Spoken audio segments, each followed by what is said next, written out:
Hello, j'espère que tu vas bien. On se retrouve aujourd'hui pour un nouvel épisode et on va parler de l'aura. Je sais pas si c'est quelque chose que tu connais, un sujet sur lequel tu t'es déjà renseigné, mais en fait, pour moi, l'aura, c'est vraiment ce que tu vas dégager auprès des gens quand tu te balades par exemple dans la rue. Et cet épisode, il rejoint un petit peu l'épisode que j'avais fait sur comment attirer ce que tu désires en 2026. Là, l'idée, c'est vraiment de se focus sur l'aura et qu'est-ce que les personnes vont par exemple ressentir en nous voyant avant même de nous rencontrer, de nous connaître, etc. Du coup, ma question c'est, est-ce que par exemple, toi, tu as déjà croisé quelqu'un qui était, qui ne faisait rien de spécial, mais par contre qui marquait l'espace, qui avait vraiment une énergie hyper attirante, attractive. Tu avais l'impression qu'il y avait une aura autour d'elle, c'est-à-dire qu'elle t'attirait. En fait, il faut savoir que l'aura, c'est différent du charisme et c'est aussi différent du fait d'être extraverti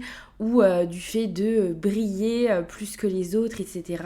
C'est pas du tout ça l'aura, au contraire, c'est vraiment pour moi une énergie qui est hyper subtile, c'est la simplicité, c'est l'authenticité, c'est vraiment le fait de rayonner intérieurement qui va faire qu'on va rayonner extérieurement aux yeux des autres. Et pour moi, l'aura, c'est vraiment le reflet de notre état d'âme, notre état émotionnel, mental, énergétique, etc. Et d'ailleurs, je me suis un peu renseignée sur le sujet parce que j'aime bien, quand je fais des épisodes sur des sujets vraiment précis comme ça, j'aime bien me renseigner, lire pas mal d'articles et tout, pour justement vous proposer des réponses ou en tout cas des conseils vraiment adaptés à votre situation, au sujet, etc. Il y a plusieurs articles qui disent que l'aura, c'est un peu comme une enveloppe vivante qui est en interaction avec le monde extérieure et qu'elle change selon ce que l'on vit, ce que l'on pense, ce que l'on tolère, ce que l'on ressent, etc. Par exemple, pour moi, l'aura, c'est aussi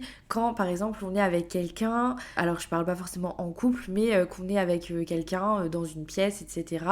et que cette personne, elle dégage une énergie hyper négative, ça fait partie aussi de l'aura. C'est-à-dire que peut-être que la personne, à un moment T de sa vie, elle n'est pas heureuse, peut-être qu'elle vit par exemple un deuil, elle vit une rupture, ou elle n'est pas bien dans sa tête, etc. Enfin, voilà, il peut se passer énormément de choses dans sa vie, et du coup, elle dégage en fait une énergie négative, et en fait, ça va se ressentir. Et du coup, l'idée aujourd'hui de cet épisode, c'est de vous partager mes conseils, 5 conseils, pour développer votre aura sans jouer un rôle, sans être fake, en étant vous-même. Et aussi, parce que c'est hyper important pour moi d'avoir une bonne aura, c'est comment en fait faire pour entretenir cette aura et faire en sorte qu'elle soit toujours très attirante, attractive. C'est ça aussi qui va vous permettre d'attirer des bonnes personnes à vous. Mon premier conseil, ça va être vraiment d'être aligné avec qui tu es et arrêter d'aller à l'encontre de ce que tu as envie ou de ce que tu désires. En fait, il faut savoir que l'aura, elle se fragilise, c'est-à-dire qu'elle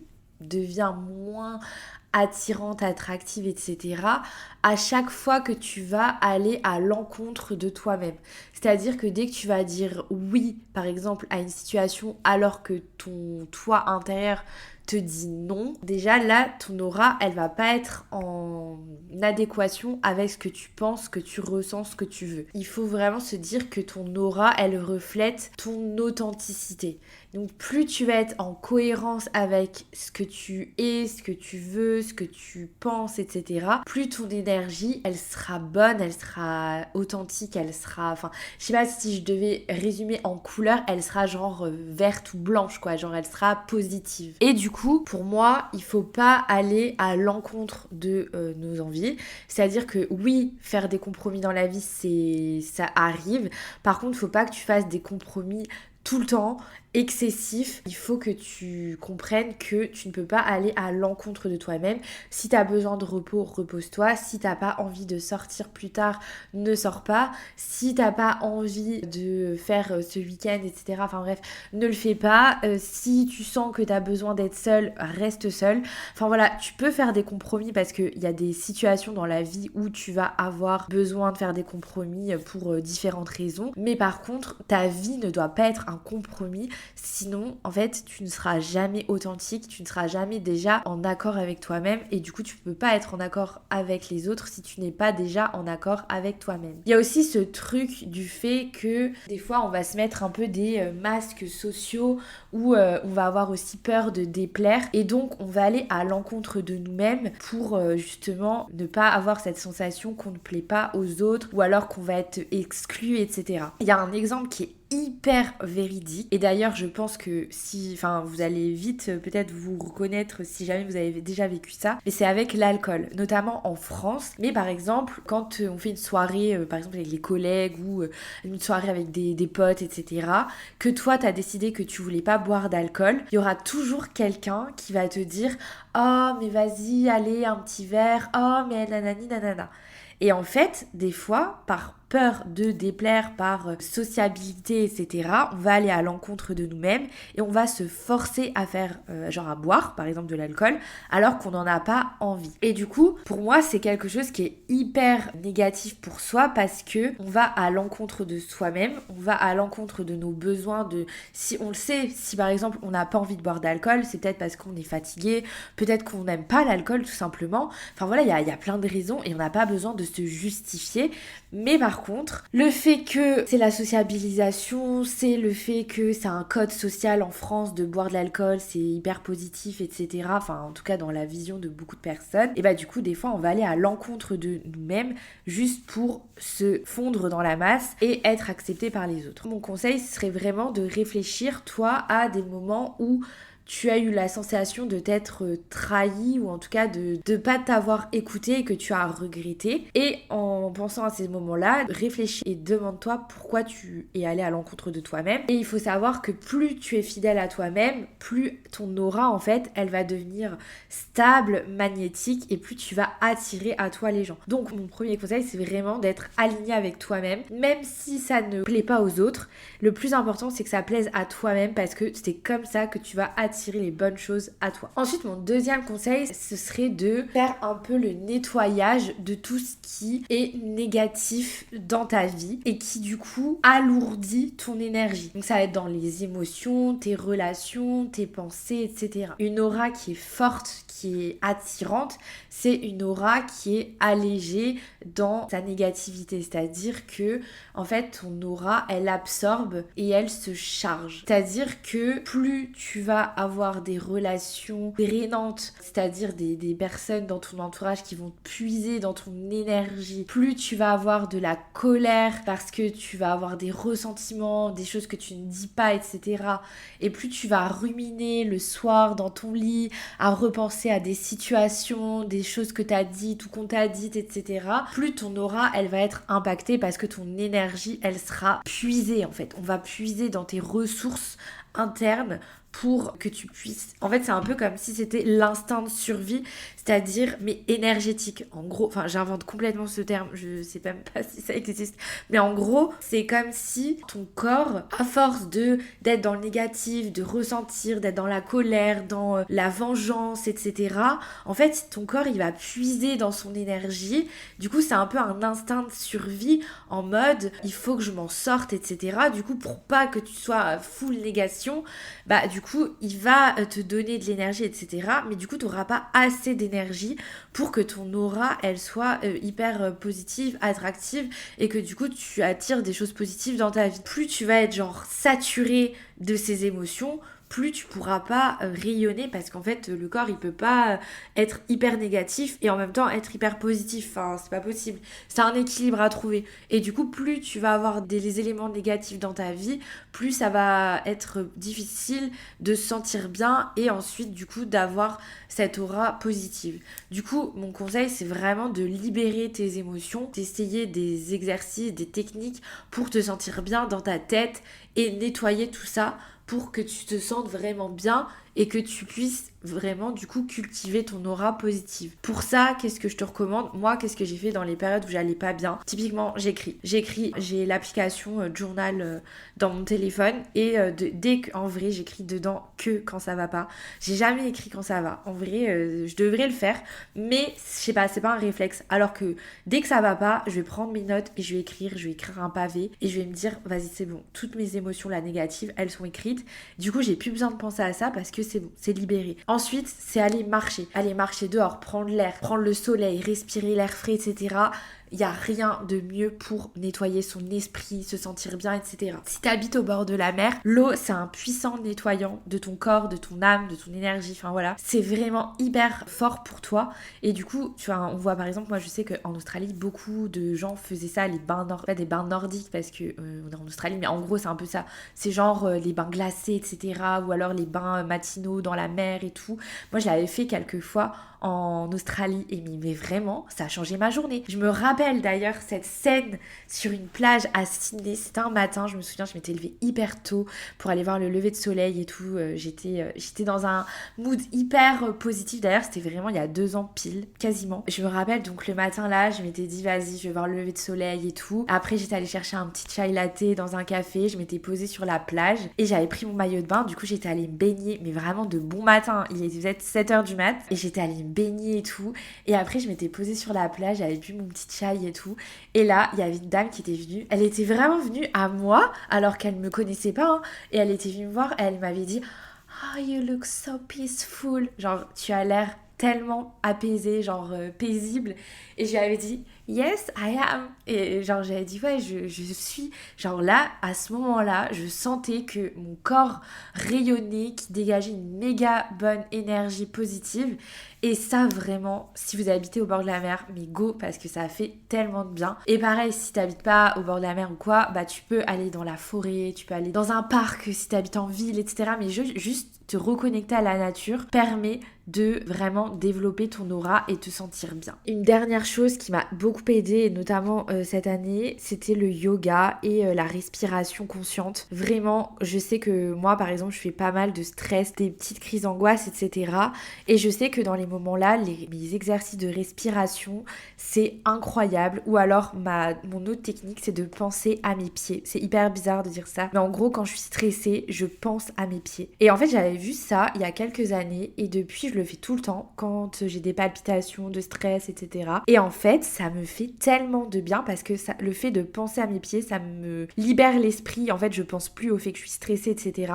Et du coup, ça me permet de me sentir mieux. Du coup, mon deuxième conseil, c'est vraiment de faire un nettoyage de toute cette énergie négative en essayant de mettre des petites choses en place dans ton quotidien. Pas des trucs incroyables et tout, hein, mais juste le fait de se reconnecter à la nature, à toi-même, etc. C'est juste la base pour te sentir mieux. Souvent, avoir de l'aura, c'est pas ajouter des éléments dans sa vie, mais c'est plutôt en enlever et enlever surtout les parties négatives. Mon troisième conseil, ce serait de prendre soin de ton énergie comme tu prends soin de ton corps. Comme je te l'ai dit dans les articles que je lisais, c'est que ton aura, c'est un peu comme un être vivant. Je sais pas comment expliquer, mais elle est vivante, c'est-à-dire qu'il faut en prendre soin.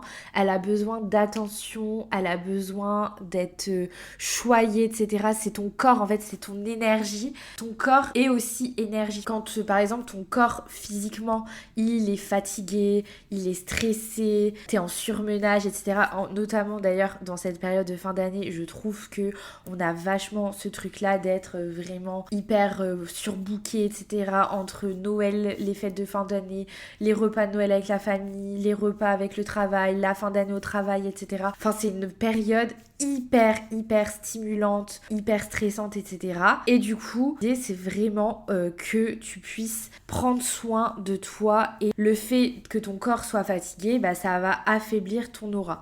Et c'est pour ça que c'est hyper important que tu prennes soin de toi pour que ton énergie soit hyper positive.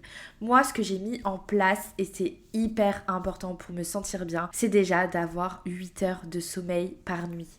Pour moi, le sommeil, c'est la base de tout. Si je dors mal, je suis mal toute ma journée. Si j'ai fait une insomnie, je suis pas bien pendant une journée au moins.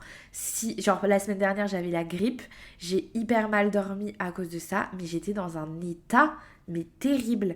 Alors que là, j'ai repris mes nuits, je dors bien, sommeil apaisé, je m'endors avec un livre, donc je n'ai pas d'écran, etc.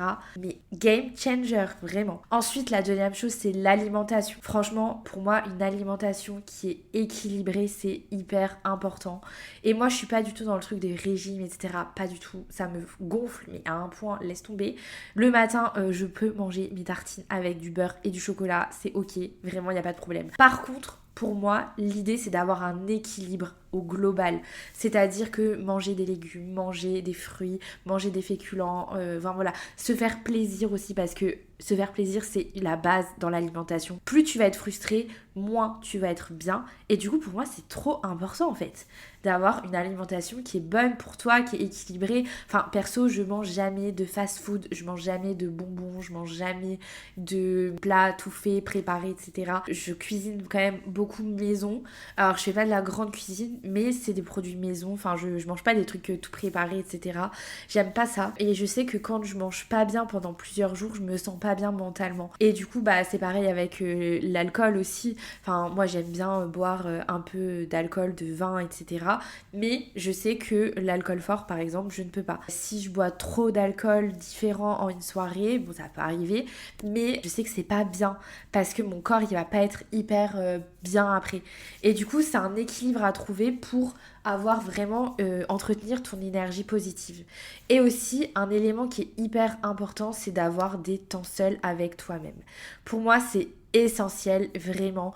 Pourtant, je l'ai dit, hein, je suis pas quelqu'un de solitaire, mais par contre, j'adore avoir des moments seuls avec moi-même.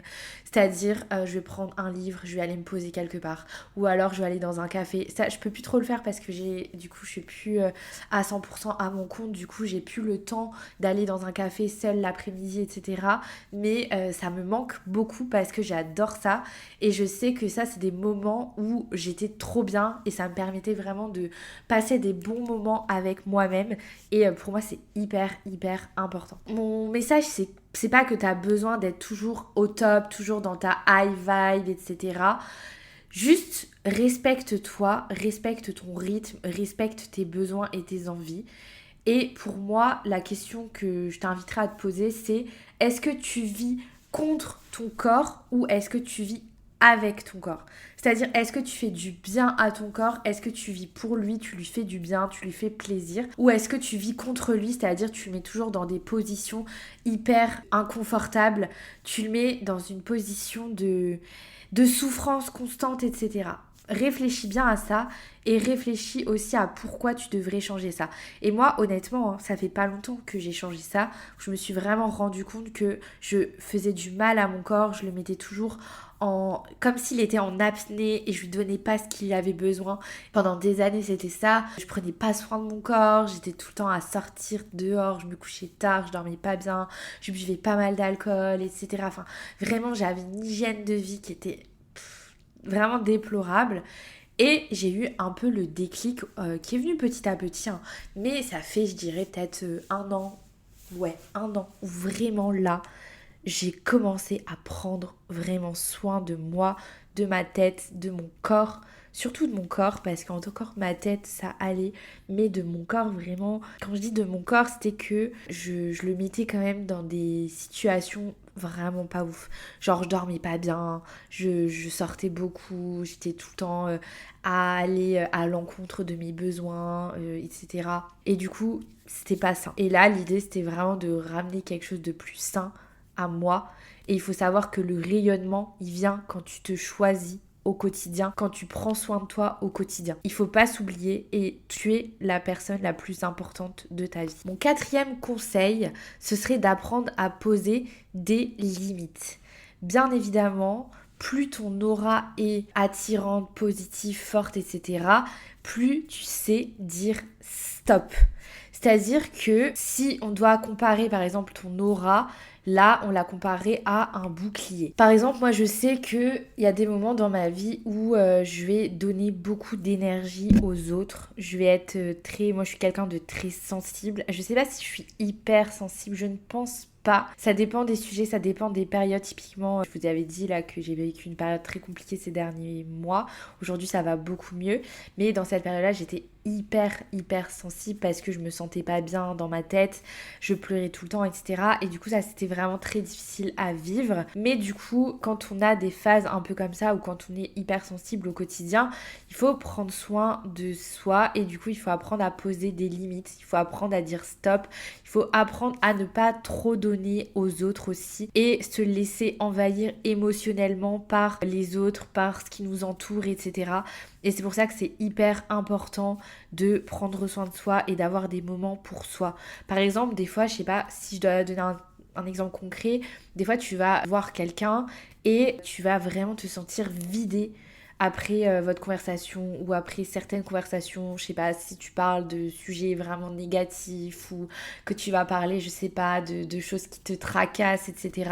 Des fois, tu vas te sentir vidé. Moi, je sais, par exemple, il y a des moments quand j'allais voir ma psy, après la séance, je me sentais mais vidée vraiment d'énergie, j'avais plus d'énergie. Mon aura, elle était à plat parce que tellement j'avais parlé d'éléments pas évidents, bah du coup j'avais besoin en fait de recharger mes batteries. Et du coup en fait il faut vraiment que tu vois ton aura comme un bouclier et c'est-à-dire qu'à un moment donné tu vas devoir dire stop. Tu vas devoir mettre une certaine distance avec par exemple des personnes ou des sujets parce que tu sais que c'est pas bien pour toi, tu sais que ça te impacte émotionnellement et des fois tu peux pas en fait encaisser tout. Enfin moi je sais qu'il y a des sujets aujourd'hui où ils m'ont tellement envahi pendant des mois et des mois que j'ai plus envie de les aborder, ou en tout cas très peu, parce que je sais que ça prend de mon énergie, ça me puise totalement, ça m'épuise aussi, et en fait, je peux pas parce que j'ai besoin de mettre un stop et d'avoir cette barrière sur certains sujets. Mes astuces, ce serait vraiment d'apprendre à mettre une certaine distance émotionnelle quand on parle de certains sujets. Et moi, je sais que ça, je l'ai beaucoup travaillé avec ma psy, notamment ces derniers mois. Et elle m'a beaucoup aidé à prendre du recul sur des sujets perso. Et vraiment prendre du recul sur tout ça, mettre une certaine distance et arrêter de me morfondre pour tout et rien. Et vraiment apprendre à poser une limite et avoir comme une espèce de protection autour de moi.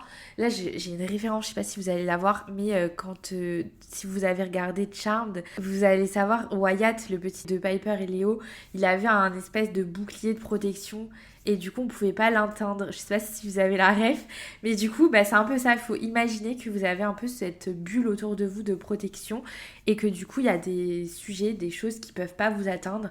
Et en fait, ça va permettre de vous faire du bien. Ça vous permet d'être totalement juste avec vous-même et de ne pas laisser vous submerger par trop d'émotions, trop de sujets négatifs, etc.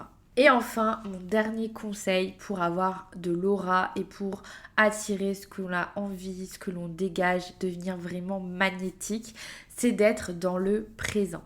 Les personnes qui ont de l'aura, elles sont là dans le présent, elles sont présentes, elles sont là quoi. Ton aura, elle s'intensifie quand ton énergie, elle est centrée. C'est-à-dire que des fois tu vas pouvoir être hyper distrait par tout et n'importe quoi, tu vas commencer un truc, après tu vas faire autre chose, tu vas penser à autre chose, etc. Du coup tu vas être hyper distrait, tu seras pas concentré, tu seras pas dans le moment présent. Tu vas être partout sauf dans l'instant présent. Genre par exemple, je sais pas, tu vas vivre, je sais pas, tu fais un câlin à ton chéri et là tu vas penser à ta liste de courses. En fait, c'est ça, c'est des moments où tu vas vraiment perdre la connexion avec le monde actuel parce que tu vas trop penser à ce qui va se passer, à ce qui t'entoure, etc. Mais tu vas pas te focus sur le moment présent. Et c'est pour ça, vraiment, le yoga et la respiration, les exercices de respiration, c'est hyper important. La méditation aussi, après, je sais que ça plaît pas à tout le monde. Moi, perso, j'ai appris un petit peu à méditer grâce au yoga et j'ai commencé à apprécier. Là, j'en ai pas fait depuis des mois et vraiment, je vous assure que ça me manque beaucoup. Mais je sais que c'est des moments où tu es dans le présent. Et même si tu arrives à un moment donné où ton cerveau divague, etc., c'est ok.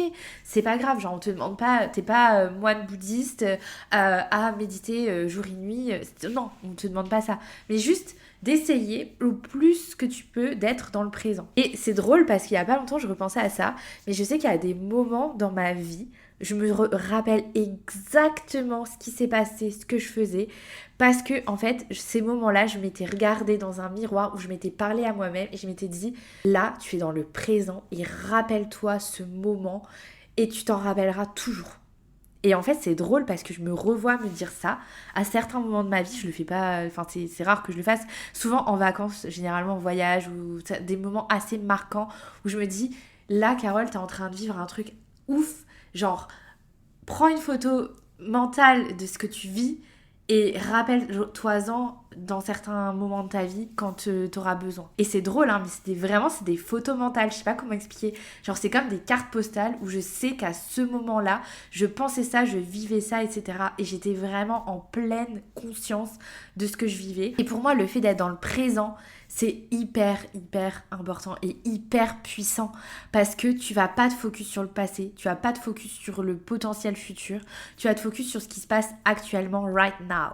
Et genre, pour moi, c'est la base pour être aligné, pour te sentir vraiment magnétique dans ton énergie. Et en plus de ça, c'est comme ça que tu vas attirer les gens parce qu'ils vont sentir que tu es là, qu'ils peuvent, par exemple, tu es dans une discussion, ils peuvent discuter avec toi parce que tu es présente et tu as des choses à leur dire, tu as des choses à leur partager, tu es à l'écoute. Et pour moi, c'est hyper important. Et du coup, pour moi, la présence, ça crée de la connexion avec les autres, ça crée de la connexion avec toi-même et ça crée un réel impact dans ton quotidien, dans ton entourage et dans ta vie en général. Et donc, il faut que tu saches que ton aura, elle se déploie quand tu habites, que tu vis pleinement ta vie. Pas que tu vis une vie parallèle, entre guillemets, genre t'es tout le temps éparpillé, pas que tu vis la vie de quelqu'un d'autre, mais tu vis ta propre vie avec tes envies, tes besoins, tes attentes, tes rêves et t'es dans le présent et c'est pour moi hyper essentiel. Donc voilà, tu n'as pas à devenir quelqu'un d'autre pour avoir de l'aura, sache-le, pense-y bien, tu es déjà assez. Mais sache une chose, c'est que ton aura se révèle quand tu honores tes besoins, tes envies, quand tu es toi-même, quand tu es authentique. Et ton aura, elle va s'éteindre quand tu t'oublies, quand tu te mets de côté, quand tu laisses ton énergie négative remplir ton corps. Et en fait, voilà, c'est un équilibre à trouver. Parfois, tu auras moins d'aura, parfois, tu en auras plus. Mais c'est un travail, en fait, constant au quotidien. Plus tu vas écouter ton énergie, plus tu vas te respecter, plus tu vas te faire confiance et plus tu auras une aura positive et plus tu vas attirer à toi les bonnes personnes, les bonnes situations, ce que tu mérites en fait, tout simplement. J'espère que cet épisode t'a plu. N'hésite pas à mettre des petites choses en place dans ton quotidien pour travailler ton aura. Et si jamais tu as envie d'en parler, n'hésite pas à m'envoyer un message sur Instagram yesido.bycar. Je t'invite également à partager l'épisode dans ta story si tu veux bien mettre en avant le podcast, à laisser un avis 5 étoiles sur les plateformes d'écoute. Et bien évidemment, je te dis à demain pour un nouvel épisode. Des bisous!